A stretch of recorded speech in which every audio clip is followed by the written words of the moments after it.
Good morning, everyone. Good morning. Let me share my screen with it, y'all. And hopefully, can everyone now see my screen?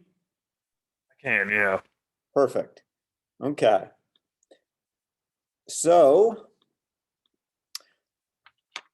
what we are going to be doing today is finishing up our basic introduction to Java, which we started on Tuesday. And today we're going to finish up that brief introduction by talking about loops and arrays. And then we will move into functions and classes, which is kind of the original topic for today, and regular expressions. And then we get to, once we've done that, once we've gotten to classes and regular expressions, you've been introduced to the fundamentals of the JavaScript language. So then we're going to move into how it interacts with the browser through the HTML DOM and the JavaScript DOM, which is the document object model. And I'll explain what that is when we get to it. Before we do that, I did want to go over a few things with the homework assignment. I know that you're finishing up the third web project, which will be due essentially tonight. It's due really tomorrow morning, but you get the picture. So there was a couple issues with homework, or with problems 1 and 3 on the, I'm sorry, 1 and 2 on the original what should I say? Web Project 1. The first two queries gave some of you issues. So I want to go over again what is going on here. So in the first one, the login.php, when the instructor types in their net ID and their password, we want that section menu to be populated with all the sections that the instructor has taught and the majors associated with that section. So you could actually get two different sections if you have two different majors. So you might end up, for example, with, say, COSC 365 Spring 20 for CS majors, and a second one, COSC 365 Spring 20, where you assess CPE majors. So what you're trying to do for that particular instructor is find all the sections they've taught, but in addition to that, you need to know which majors were assessed in those sections. So if we look at the original web project description, look at the relations, you can see that the email address and the password are going to authenticate the instructor. And then we can use that to get the instructor ID. So with the instructor ID, we can get all the sections taught by that instructor. But that doesn't give us which majors were assessed in that section. So in the first assignment, a number of you saw that outcome results contained a section ID and a major, that assessments contained a section ID and a major, and that narratives contained section ID and a major, and therefore you tried to use one of those three relations to retrieve the majors assessed by that section. But here's the problem with that. These three relations don't hold any information about the section when the instructor first logs in. So it's only after the instructor has entered information into the forms that these three relations get populated with tuples for that section. So it's like a chicken and egg problem. You're saying, well, I can get the major from the outcome results, but the problem is there's no tuples yet in outcome results initially. So to go back to the genesis of the website, for the very first time an instructor signs in, these three relations, outcome results, assessments, and narratives, are completely empty. So when the system first comes online, those three relations are completely empty. So you cannot use those three relations to find the major. Okay, they're only after the instructor has entered information for that section does the major information become available. So you have to look elsewhere. And that elsewhere that you have to look is to this course outcome mapping relation. Because that course outcome mapping relation gives you the outcome IDs, the majors assessed in each course for each semester and year. And of course, this doesn't occur to you as the relation to look at because it is missing the section ID. And therefore, it doesn't pop out as the obvious candidate to be used to find the majors associated with the section. But that's exactly what this relation is there for.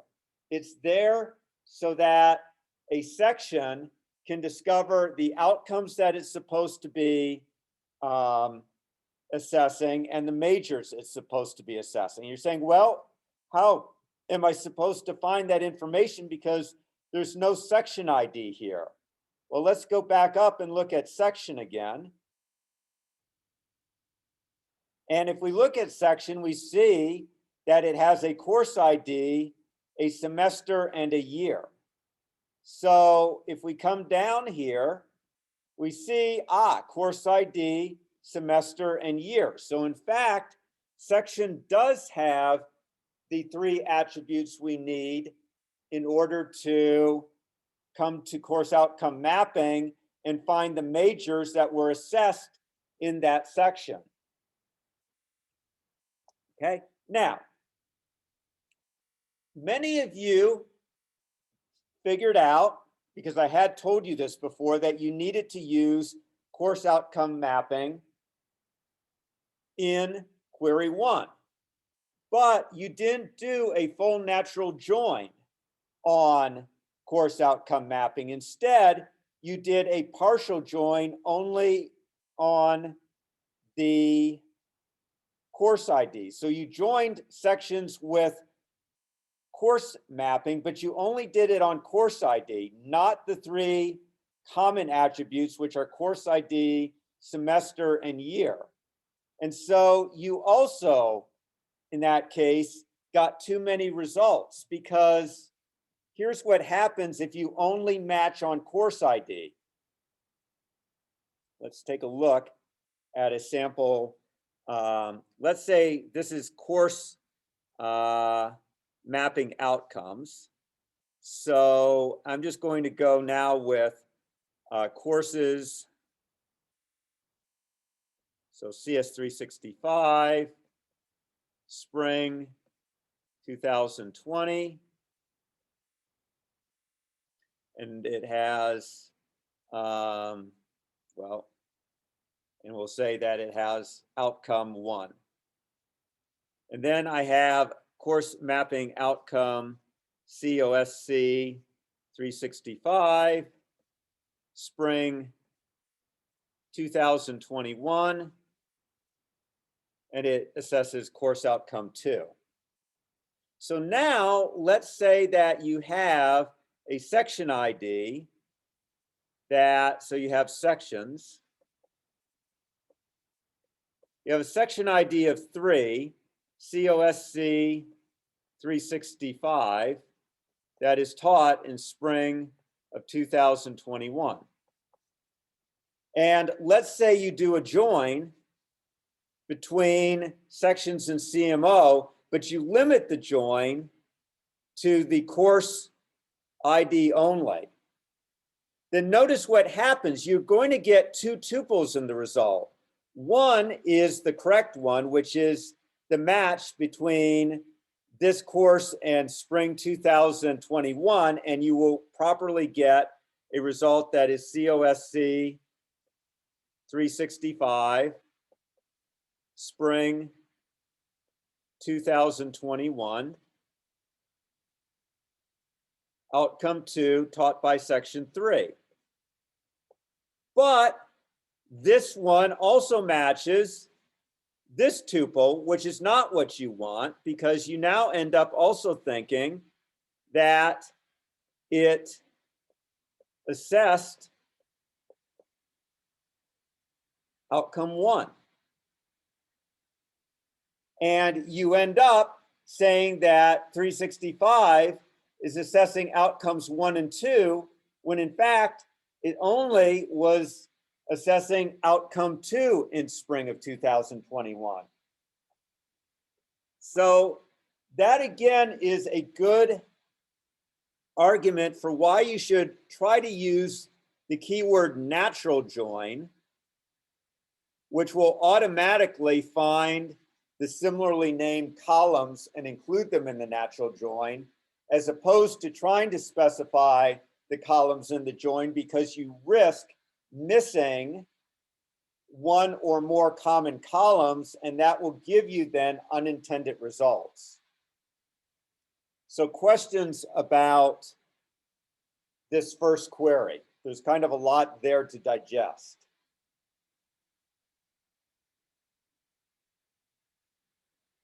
Okay. Dr. VZ, Yes, go ahead. actually, I was reading, this was back when I was doing the project one, and I read that in a couple of forums with supposedly experienced SQLers, they talked about how natural join was not normally a good thing to do because of the way that tables might change with new employees or stuff like that, and it might mess up queries down the line if tables were to change and you accidentally end up with.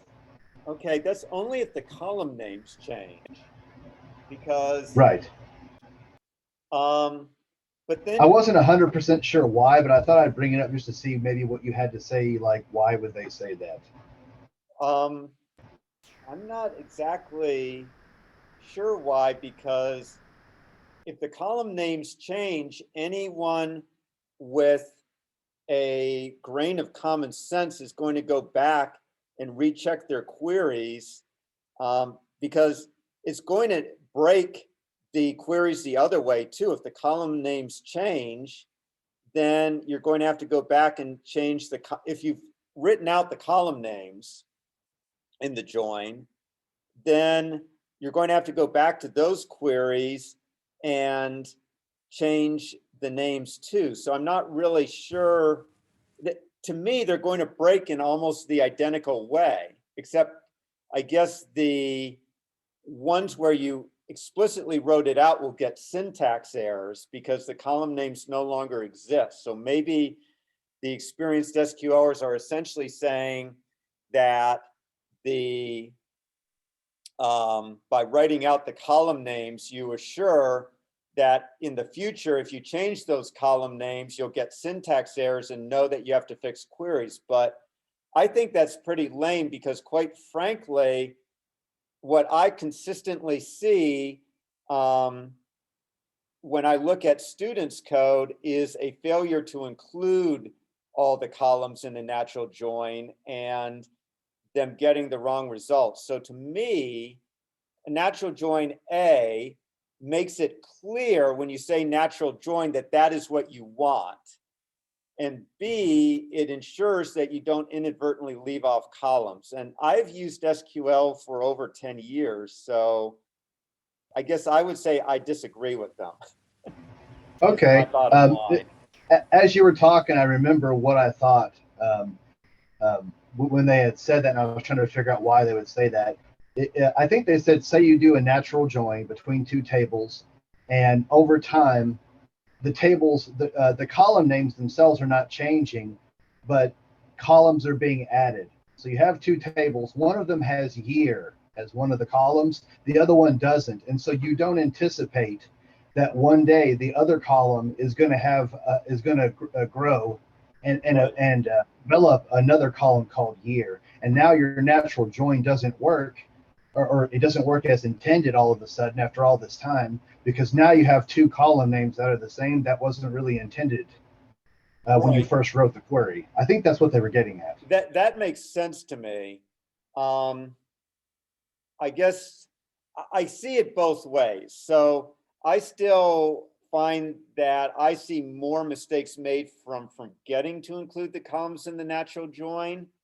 But I mean, I see their point. The thing is, you're going to then see, presumably, you're still doing testing before you release this into production. So I would think that you would pretty quickly figure out that something had gone wrong when you added that year column. I think that what you just pointed out actually goes in favor of the people on the forum, because you'll do testing before you go to production. So if you did miss a column, like you're saying is common when you don't use natural join, you'll catch that in testing. However, if 2 years down the road, some other team is managing the tables and you're not even involved anymore, and they add a column called year, nobody's going to regression test the old app before updating a table column. Okay, I can see that. That's not very good. I mean, let's say I go the other way. Let's say that I add a column and it is supposed to be part of the join, and I forget to add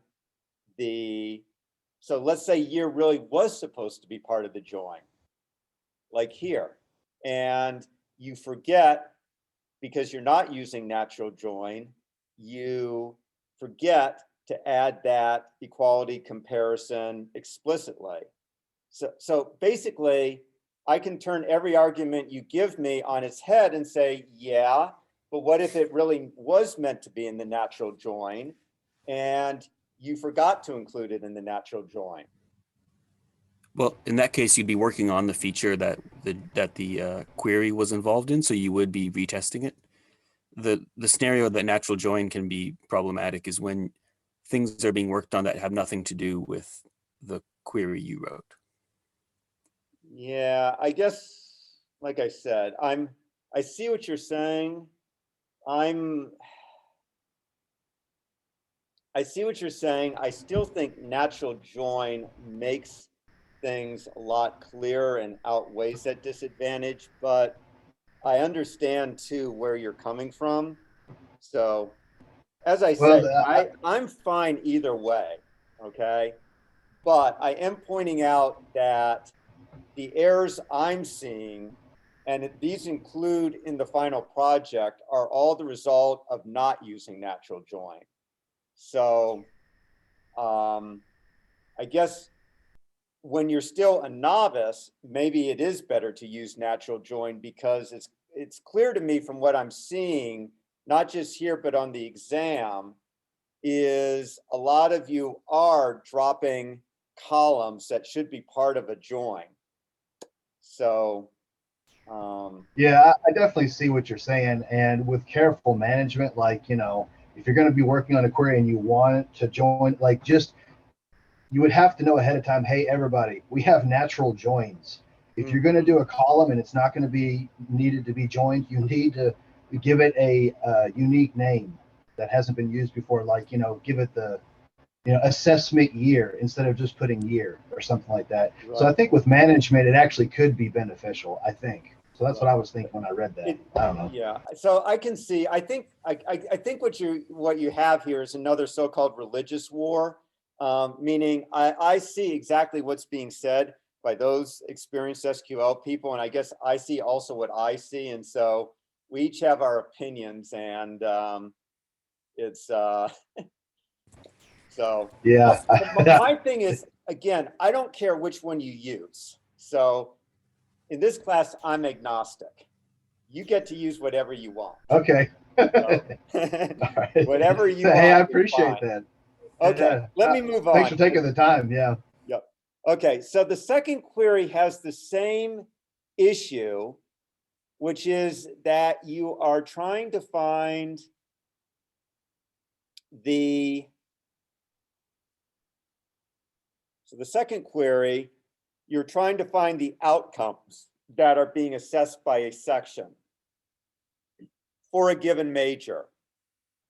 And the exact same thing applies. You can't allow yourself, when you're trying to find the outcomes being assessed by a major, to be seduced by looking into outcome results, assessments, or narratives. Because again, it looks so easy. You have the section ID, you have the major, so it looks so easy to go into one of these three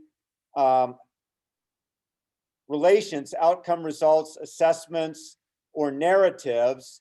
And you have the section ID, you have the major, so it gives you apparently the outcome IDs that are being assessed. But it's exactly the same situation as in query 1.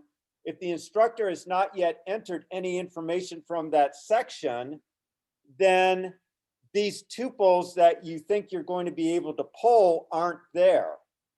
Okay, again, think of the database when it's pristine and is just going into production. These relations are empty and therefore cannot be used to find the outcomes being assessed by a section. So there again, you've got to use this course outcome mapping relation to identify the outcomes being assessed for a certain major. So those were the two most common mistakes made on the first homework assignment. There was another one that I want to point out.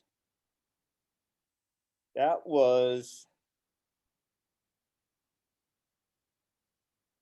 check weight. So there you were being asked to total the weights associated with an assessment plan.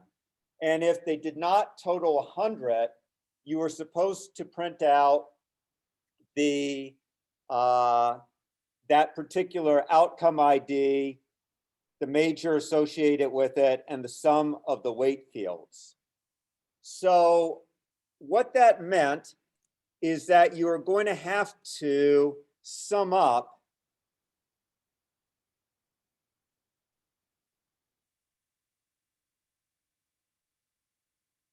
the, let's find assessments. You have to sum up the weights in the assessments relation. And you need to sum it up for each outcome ID and major and section ID. So here, the key thing is that what you need it to do, draw.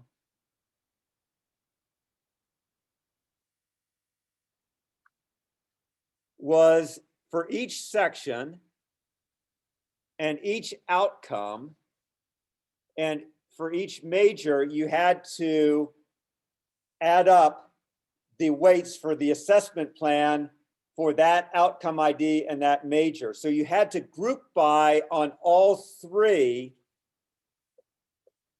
of these attributes. So you had to group by, there was a 3, this was the first one, second, 3. It was a group by where you had to have a list of 3 attributes being grouped by, and many of you only got 2 of the 3. For example, if you just grouped by section ID and outcome ID and drop major, then let's say that section was assessing both outcome 1 for CS majors and outcome 1 for CPE majors. Then most likely you ended up with a weight of 200 because the weights for CS should be 100 and the weights for the assessment plan for CPE should be 100. So if you just group by section ID and outcome ID, you would end up with 200, and you would end up printing out that ID as having the wrong weight, when in fact the weights were correct because the assessment plan for CS had the correct weights of 100 and the assessment plan for CPE had the correct weights of 100. So here it was just important that you group on these 3 attributes. Okay. So those were the 3 problems that most people missed. And I noticed with one student that the points deducted for this question, this group by question, the deduction was made for question 5 rather than question 6. And the student rightly asked me, what's wrong with question 5? And it was perfectly correct. But because I had experience, I quickly looked at question 6, and that was where the issue was. So if you were losing points on question 5 and you think it's perfect and you didn't lose questions on or points on question 6, look at question 6 and make sure that you've grouped on all 3 attributes, because the TA may have interchanged question 5 and question 6. Okay, so I need to keep moving. I can take questions after class, but there's yet another thing I want to get to. So coming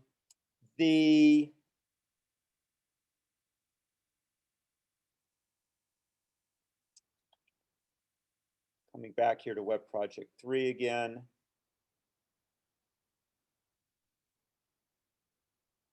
So again, what we're trying to do here is we're setting you up. These queries you're writing, you're going to use them in the next web project. The client is going to make various calls to you, and you're going to be implementing these queries. So one of the things that's going to happen is you're going to be asked to update results, assessment plans, or narratives. And you don't know initially whether the results are new results or pre-existing results that the instructor is updating. So SQL has a very handy function called insert into on duplicate key update, meaning that this situation comes up a lot where if the tuple already exists, you simply want to update its values. If it doesn't exist, you want to insert it into the database. And what's tripping, so 7 and 9 aren't really tripping people up that much because it seems kind of obvious that if the primary key is, so I guess on 7 and 9, the issue is that there you are providing the primary key along with whatever needs to be updated. So with update results, the primary key is section ID, outcome ID, major, and performance level. And so when you get that information back from the client, you just naturally have it. And so you can easily do the insert into an update.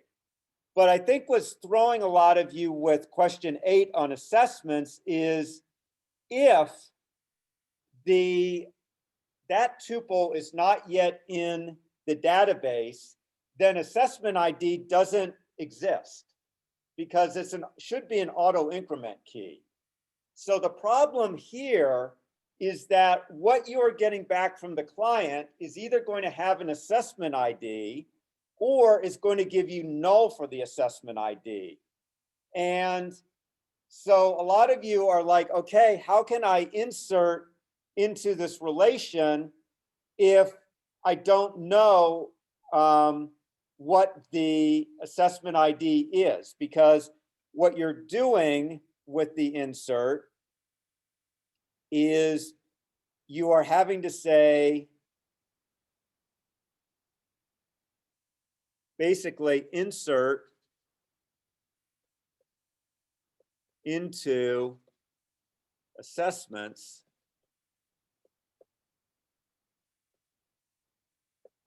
values.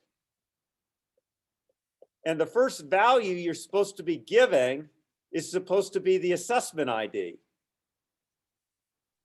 And you're like, but I don't have the assessment ID, so how can I be inserting it?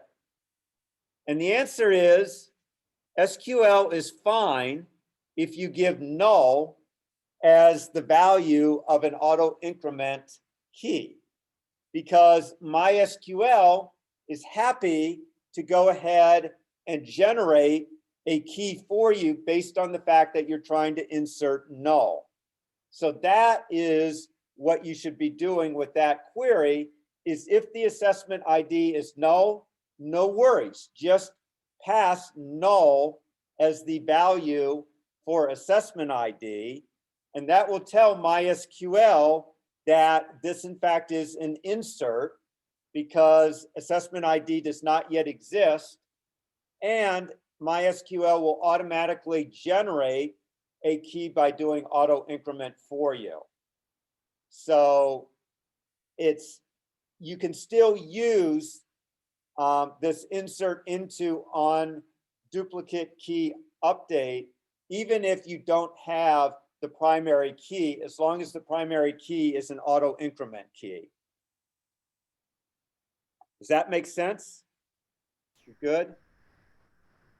So we just in our query string put null down if we're simulating that an assessment ID wasn't inputted. Yes. And remember, you're getting these from the CGI script. So the, let's see, going back to here, the value, so you are going to be given in the CGI script, the assessment ID will be null. So when we test your code, we will actually, so we will be doing PHP CGI, and we'll be saying assessment ID equals null. Okay, or that's some good. way So to simulate that. I forget whether I can actually say null or whether the way it's done is you just leave this pair off. But either way, we will find a way to do it such that assessment ID is going to be null. if you leave it off, Wait, that's not good. The is set will go off. It'll be false, and my code errors out if it's not set. So I think, okay, I haven't checked this. I think we can just say null, but the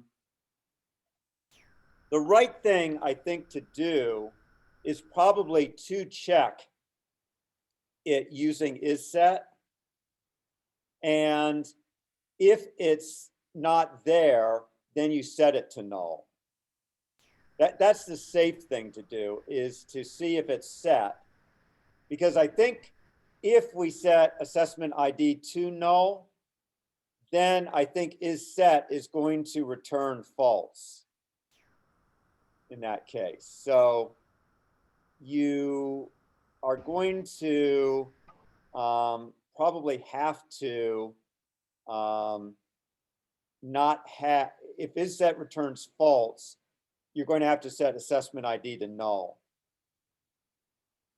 Okay, Well, if you didn't- I set it to null in the query string, and my code executes, and is set doesn't fire, like it Okay, doesn't good. quit the code. then that's fine. I don't know.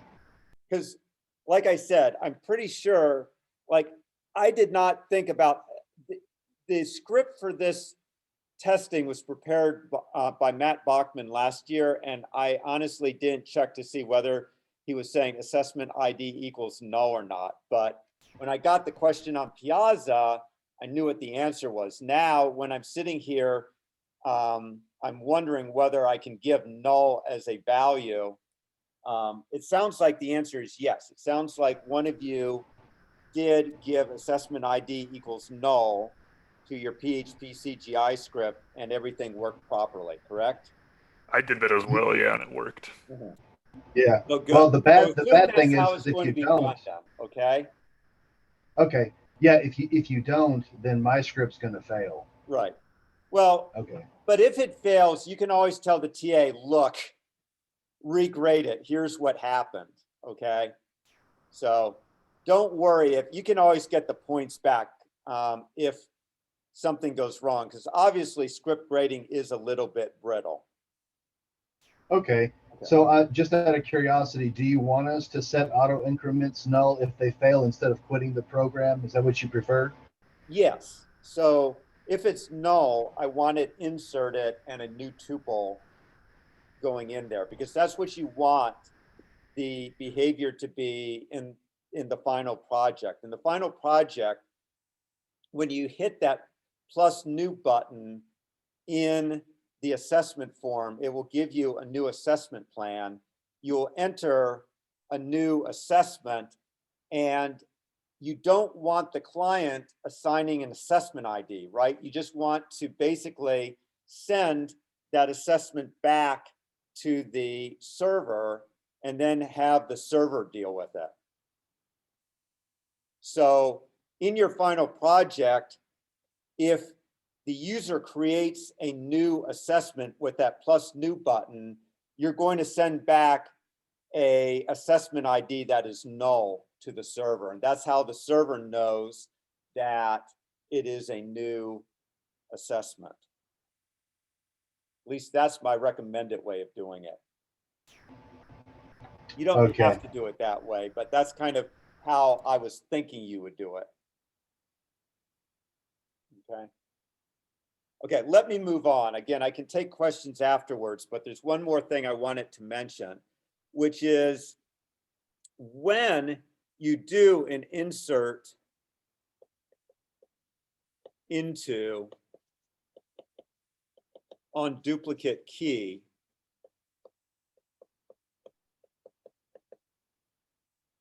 update, the only things you put in the updates are non-primary key attributes.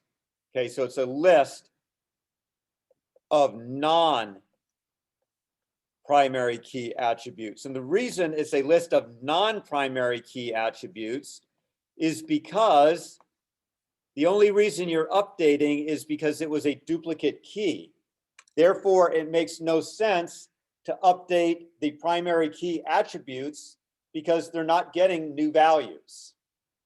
So in that update list, you should only have non-primary key attributes.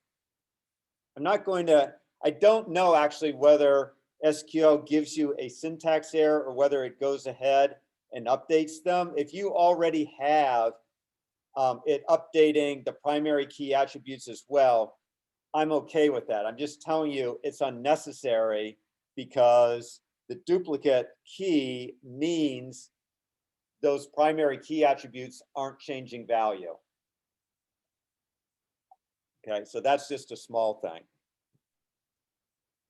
Okay, so I need to move on because I have about 35 minutes and need to talk about a bunch of things with JavaScript.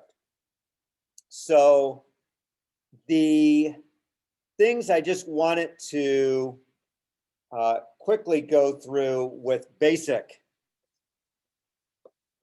JavaScript.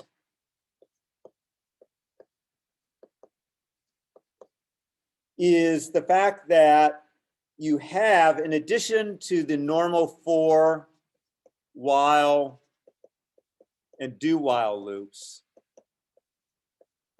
you have a number of other loops that you can use for iteration. So you have a for in loop. And the way it looks is for index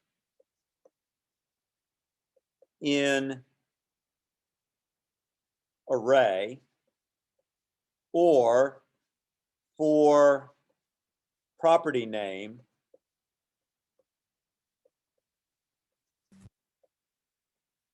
in object.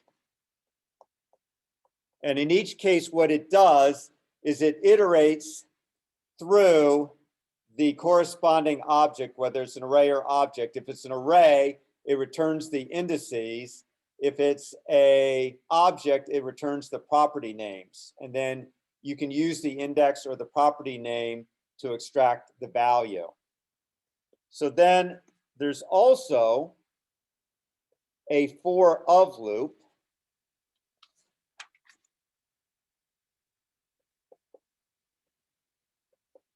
And rather than getting the indices, it returns the values. So you can say for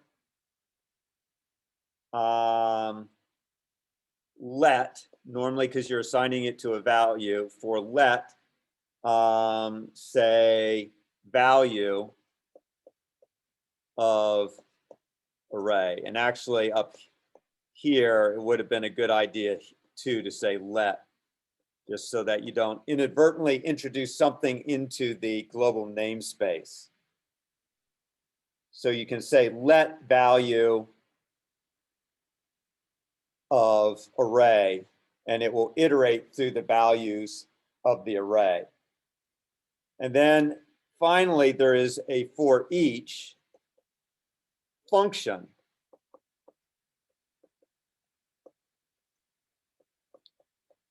That you can call with an array. So for example, it can be, let's say I have let groceries equals orange, grapes, so on and so forth. And then I might say groceries dot for each. And now you give it a function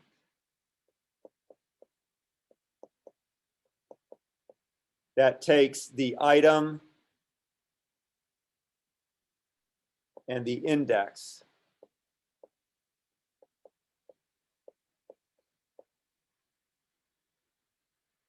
And does something with it. So this way, so it iterates over the for each function.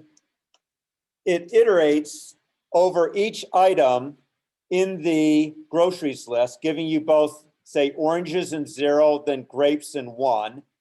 And it allows you through the item and index to do whatever manipulation you want. Okay, this is like a map function that is applying this function here to each item. And notice it's an anonymous function. Okay, and for those of you familiar with functions in JavaScript, you're also allowed to write it using arrow notation, which we'll get to in a moment. So that also creates an anonymous function with this parameter list and then this body being executed. So we'll get to that type of function in a moment. So those are a few handy looping mechanisms that you can use in JavaScript for looping through an array. And then this for in provides also a way of iterating through the property names in an object. Okay, so then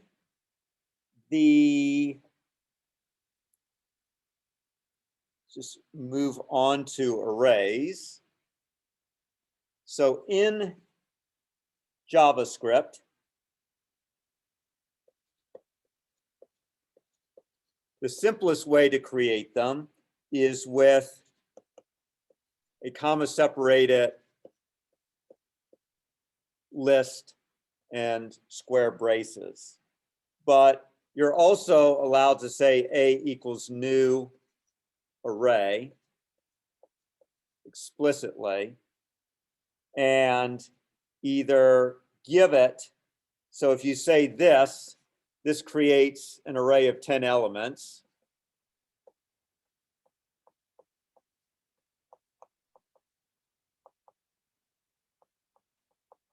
Or if you give it more than that, like I say, array 3, 6, 9, now it creates an array with the elements 3, 6, and 9.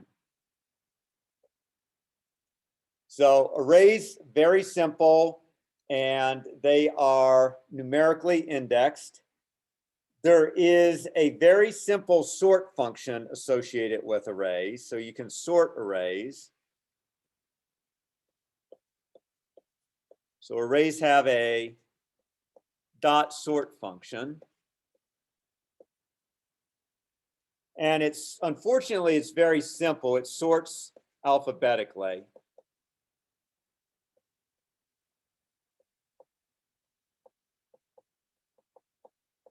And returns a copy. So it doesn't do in-place sorting. It returns a copy, and the original array is unchanged.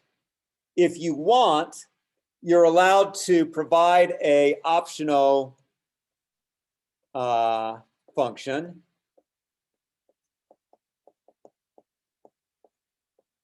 And in that case, it should take 2 items, A and B, and it should return, if A is less than B, you should return a value less than 0.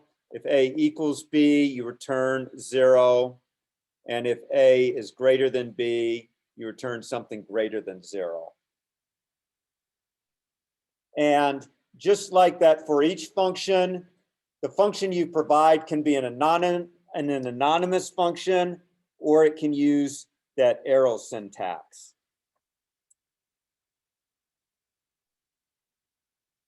Okay. So then functions, very simple. You introduce them with the function keyword and typically a name. And then the parameter list. And you can have an optional return statement anywhere you want. So very C-like. Remember, the one thing you have to be careful about is undeclared variables are put in the global namespace.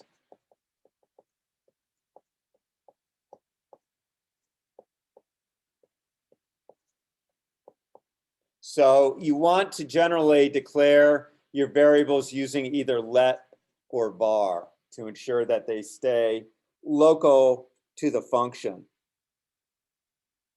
And again, if you're creating simple functions that you're passing to another function, like the sort function, you can create anonymous ones by just giving a parameter list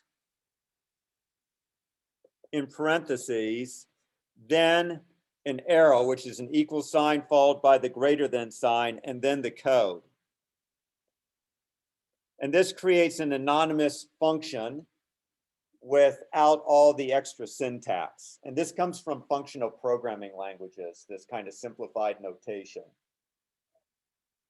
So obviously this is kind of an inline function because it doesn't have a name. So you're kind of saying I'm only using it in the context of this one function that I'm passing it as an argument. So typically when you do it in this form, you are passing it as an argument.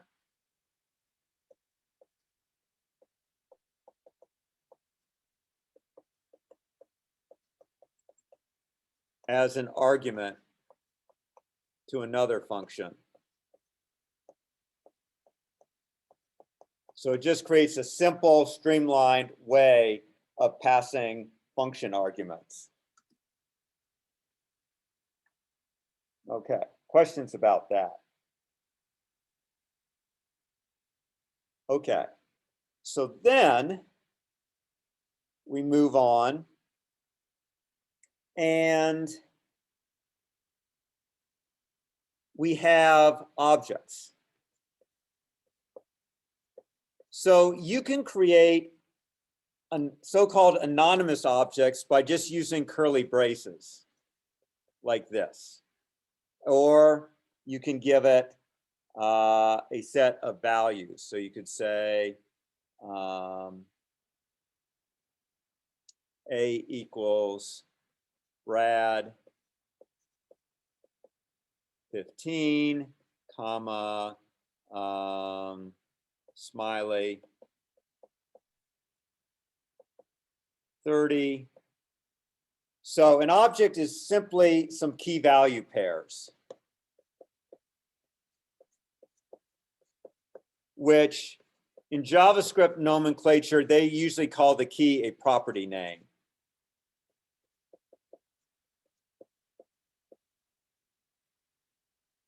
And you can refer to things you can refer to them as associative arrays. So for example, I could say A Brad equals 30, and it will update Brad to 30. If Brad did not exist, it would be added as a new property. Alternatively, I'm also allowed to say A.Brad equals 45, and it has the same effect of adding a property with the name Brad and assigning it the value 45. Okay. So pretty simple, much like other languages in terms of making it easy to create objects. Now, they have a couple of limitations. Okay, so they can also be treated as dictionaries, but a few limitations.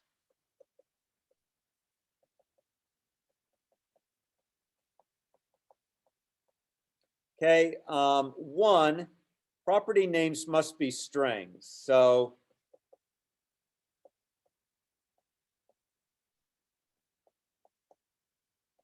and we all know that sometimes we want to use other types like numbers as keys. So that's a bit of a restriction.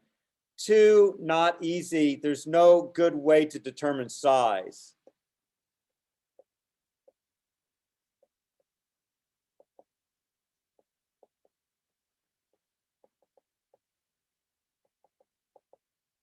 Three, you can't iterate over it in order. So you can't, as far as I understand, you can't iterate over it using a for of loop. Or if you could, and I didn't, the reason I'm hedging is I did not check this beforehand. You can't get it in the order in which they were added to the object. So sometimes you want to be able to iterate in the order that properties were added to an object, and you can't do that. So JavaScript added later a map function. So it is map is the name of the object. So you could say A equals new map. And now you can't use the, as far as I know, because I have not checked it, but I believe you have to now use methods. So there is a set key method for setting the key and the value, a get key method that returns the value, a has key method, which indicates whether the key is in the map or not, a delete key method that will delete the key if it exists, and a size property, not function, but property that tells you the number of elements in the map. And the key is allowed to be essentially any type you want.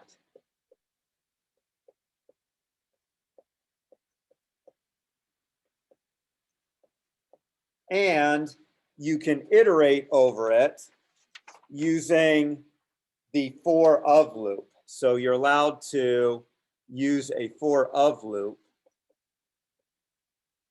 where you would say for let, and this looks a little funny. This is array notation. And you say key value. Of course, it can be anything, any names you want here, of the map object. And it will iterate through in the order that the properties were added.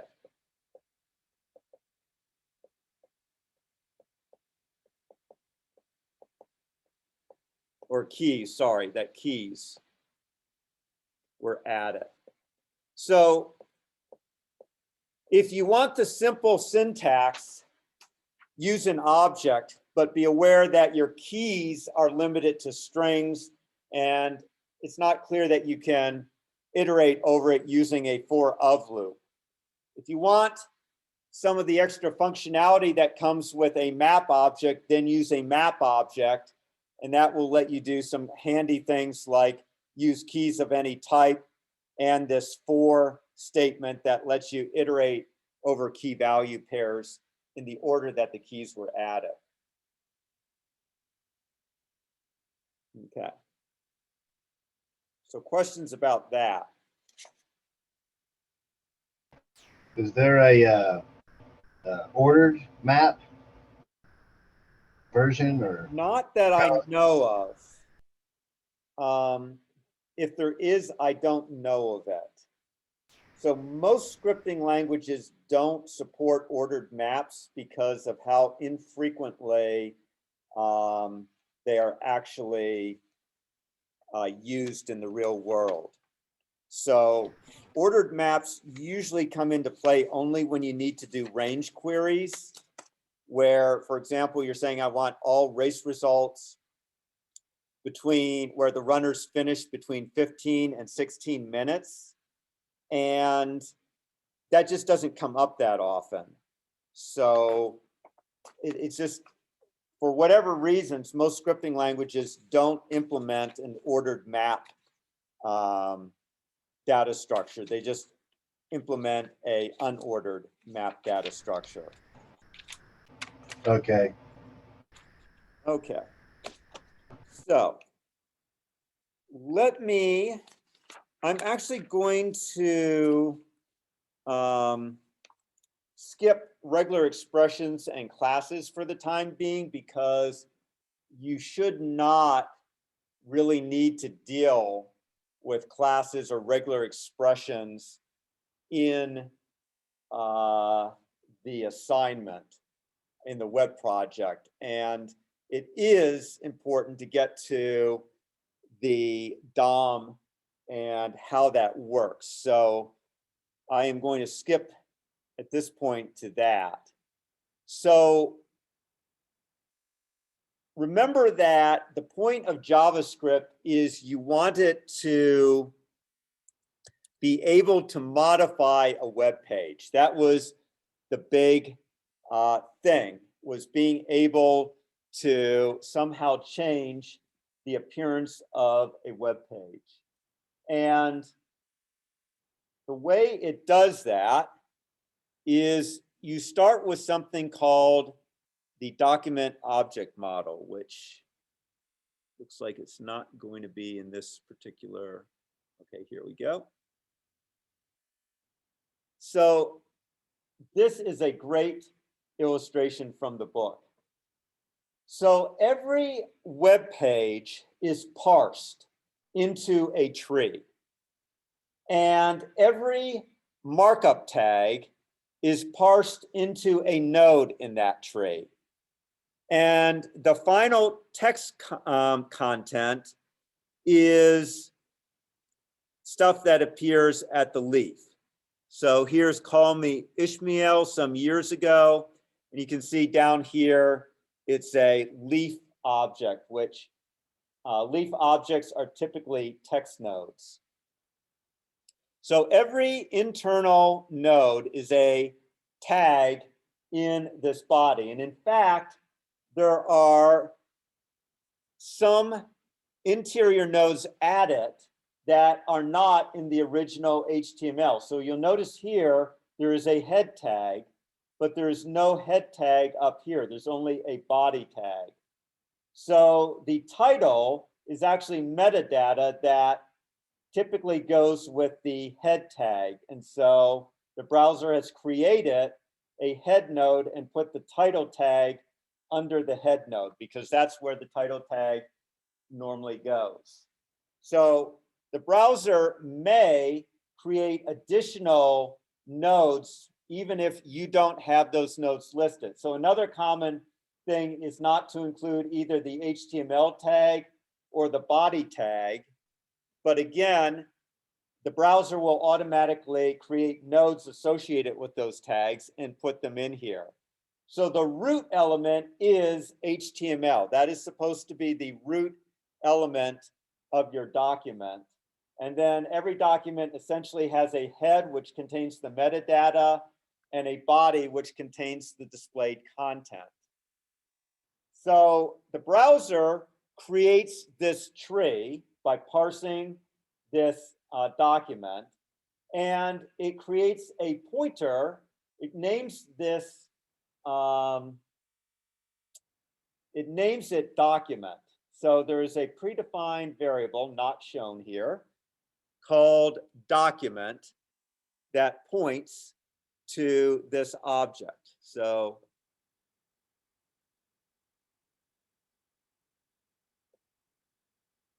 the name of, so the browser, every browser creates a variable named document and makes document point to this object. And again, it is called the document object model, or DOM is the abbreviation that everyone always uses. And as you can see, attributes are not children, they're just nodes associated with each tag. So they are not considered children. So the children are other markup tags plus these text nodes that represent content for these tags. Now, the way JavaScript is able to modify a page is by modifying this tree. So the simple thing it can do is modify these text nodes. And that is what you saw me do when I introduced JavaScript on Tuesday, where I changed hello world to hello Brad. I effectively modified a text node, although technically, since I was using inner HTML, I was technically modifying the tree, but It's a subtle distinction that I'll discuss in a moment. But the other things you can do, you're allowed to add subtrees. So you can create new content by creating new markup elements and adding them to the tree. You can delete nodes from the tree or subtrees. You can clone subtrees. So those are all things that allow you to add or delete content from a page.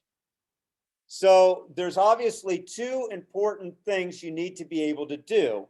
One is you need to be able to navigate this tree and get pointers to the appropriate markup nodes. So if I want to be able to change the title from Moby Dick to something else, I need to get access, a pointer to this title node. So one thing that JavaScript provides is a number of query methods that allow you to locate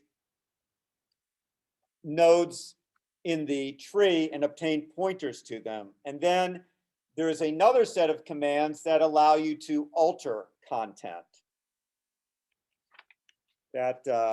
So the common, let's see, the book has a good,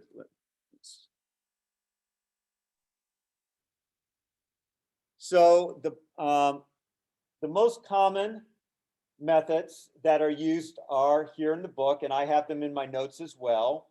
So get element by ID, you give it a string where the value of the string is the ID attribute of that tag. So if you'd named some tag early languages, you had said ID equals early languages, you could get a pointer to that node by saying get element by ID early languages. Or, so this one is very common. This is probably the most common one, or this one down here, the query selector, which allows you to give a CSS selector, any CSS selector you want. So if I wanted to get the element named early languages, here I would give it a hashtag early languages because that is the CSS selector for that ID. So query selector is another handy method for getting at various objects. Then get elements by tag name will return an array of all the DOM nodes that match that tag name. And one important thing is you don't have to start at document. You can start at any node that you want. So if I have a pointer back here,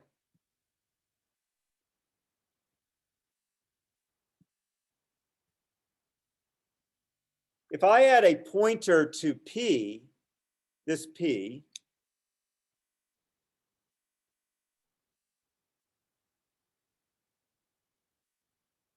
so if I had a pointer here and the name was called, for example, myPara,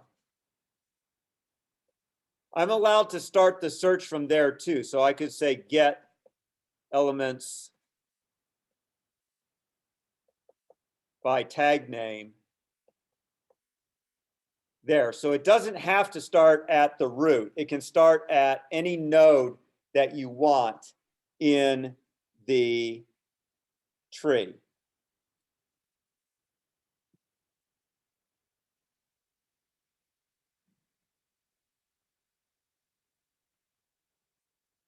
Okay, so you can get, this will return an array of those nodes.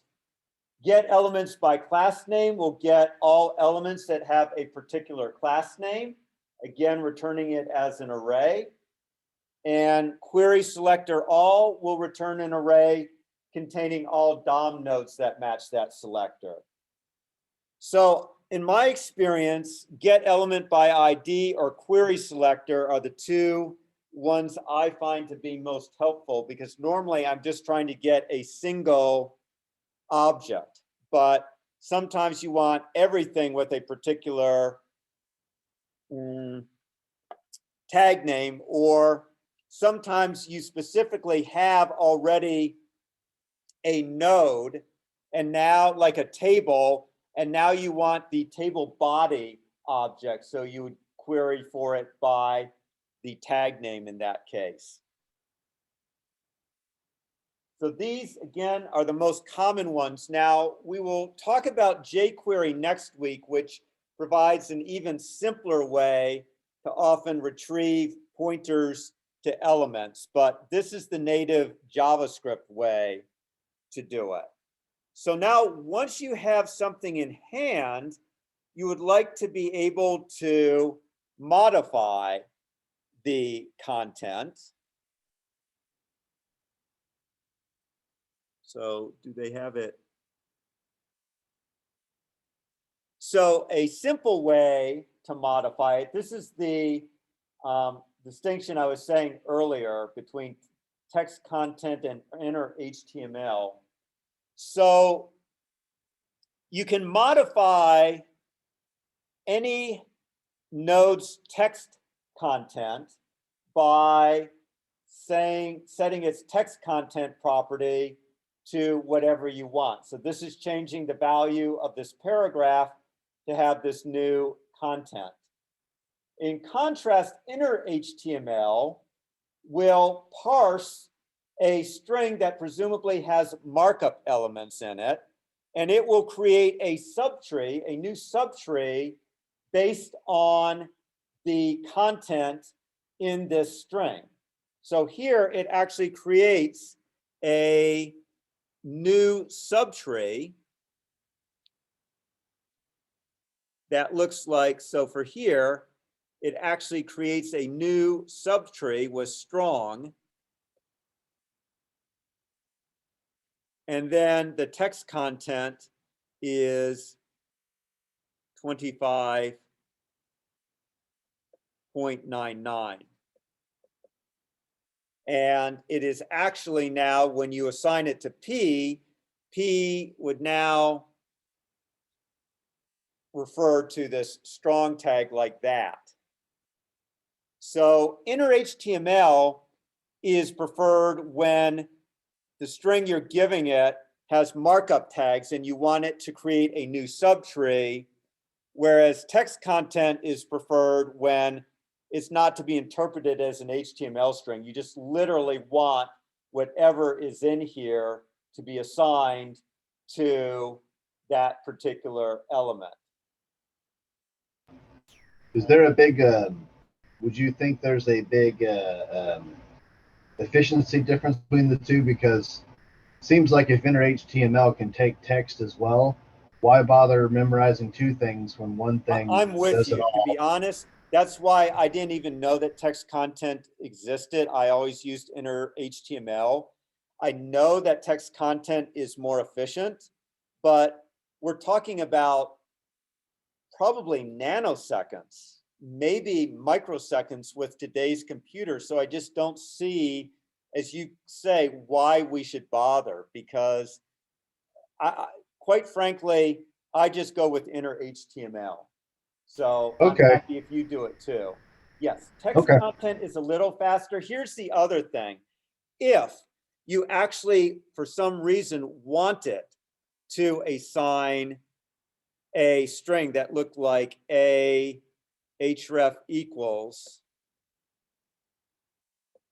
and you literally wanted that string, you didn't want it to be constructed into an HTML string, you literally wanted it assigned like that, you would also use text content.